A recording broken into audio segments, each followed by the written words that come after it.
latest market wrap and week whatever of lockdown here in New South Wales. To be honest, I'm making this recording to escape my kids, so bear with me while I stare blankly at the screen for the next 5 minutes.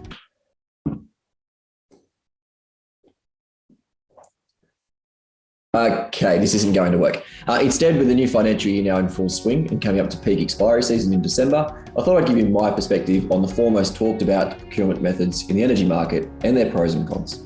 Just a quick disclaimer, Energy Action utilises all methods described. My intent is to be unbiased and give you a high level detail so you can then start a conversation internally with us or with your consultant. And also, I won't go through the green auction process here as we have a video already dedicated to this. So starting with the most obvious, tenders. This is the most common form of procurement and involves taking your portfolio to market via the various retailers and requesting pricing. Usually this is run over 2 or 3 rounds to ensure competition.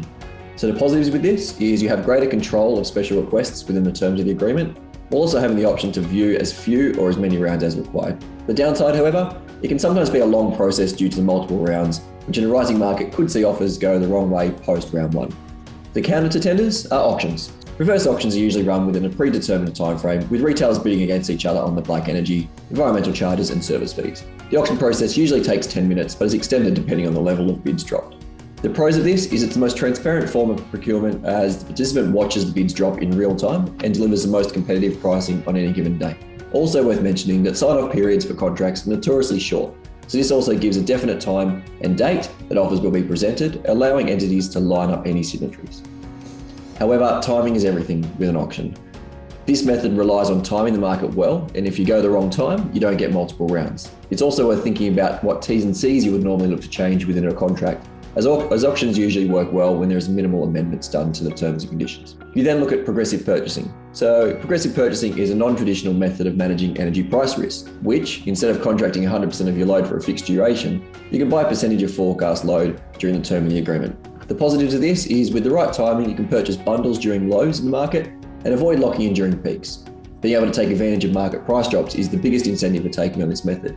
You also have greater control as to how much of your load you fix and at what price. Unfortunately, with that flexibility does come a few cons. This product is only suitable for entities who are flexible enough to lock in bundles and pricing within a short period of time and don't require definitive pricing for budgeting purposes. This method also suits larger clients, say greater than 10 gigs a year, due to the cost of consultants, which we recommend utilising. And another method which we've seen a lot in the last couple of years is progressive power purchase agreements, or corporate PPAs. There is no real standard form for these contracts, as each corporate PPA is negotiated from the ground up. However, the underlying principle is for a business to purchase electricity from a long-term, say 10+ year agreement directly from a generation project.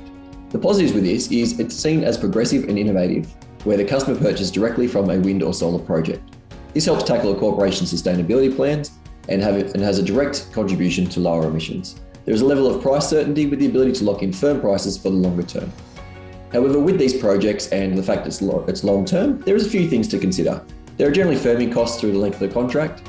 While price certainty is an advantage, this can sometimes be blown out by these firming costs, which help manage the mismatch between the project supply and your demand. The contracts deviate away from a traditional retail contract and as such require lawyers at 10 paces to work through the terms.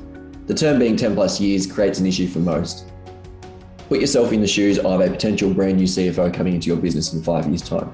What happens when they step in and they say, what is this long-term agreement we've signed on for? What are these rates and why are we already out of the money? As with anything in the energy procurement space, there's a whole lot more to factor in, and engaging with a consultant is highly recommended. As I mentioned in my last video, make sure it's someone you trust, as you'll often be working with them for years. Please feel free to reach out to me via my LinkedIn page if you want to discuss further or have any ideas of what you'd like me to cover in my next video. Otherwise, give Energy Action a call. We'll be more than happy to help you. Have a good day.